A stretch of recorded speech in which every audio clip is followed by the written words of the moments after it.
first, and then we'll talk about the issues.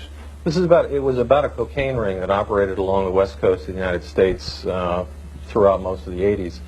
And they were funneling, they were selling cocaine in South Central. They were also selling it in Oakland. They were selling it in San Francisco. They were selling it in San Jose. And some of the money they were making was going to support an army that the men who ran the cocaine ring worked for, called the FDN. This was an army that the CIA started in 1981 and supported.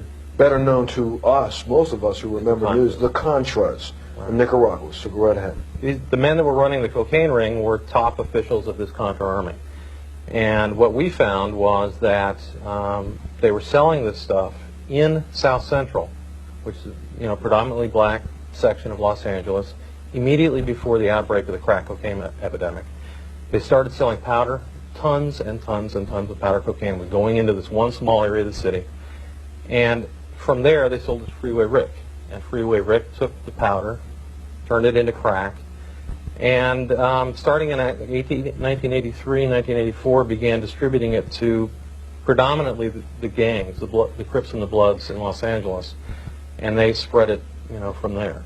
From there. Now, since this has happened, you have butted heads with everybody in Washington, D.C., trying to get information about the story. Have you not? Yeah, we worked on this for a year, and it was only because some people at National Archives believe freedom of information means freedom of information. We got some documents that showed that pretty strongly there were some CIA connections to this. Let's talk a little bit about those documents for a second, because there's a gentleman, this figure that we talked about yesterday on the show. His name is Blandón.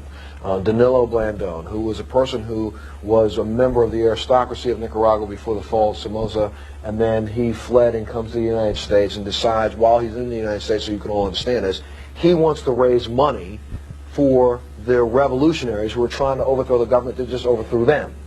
So here in the United States, they try to do fundraisers, and that doesn't work, and then Blandón gets a scheme. Well, I can get some cocaine cheaply with some help from some of my friends and get it into the United States of America. All I need to find is somebody who can sell it. So they find a gentleman by the name of Rick Ross, who is Freeway Rick.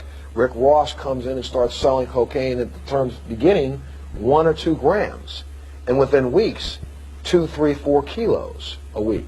Within months, what was it, 10 to 15 kilos a day.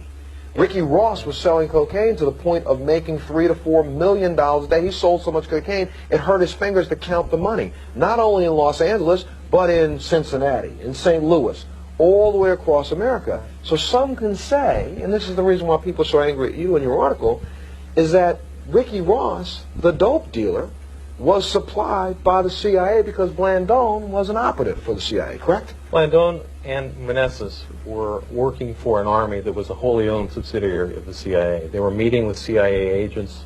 Blandón, and this came out in court. I mean, Danilo Blandón is now a government witness. He works for the Drug Enforcement Administration.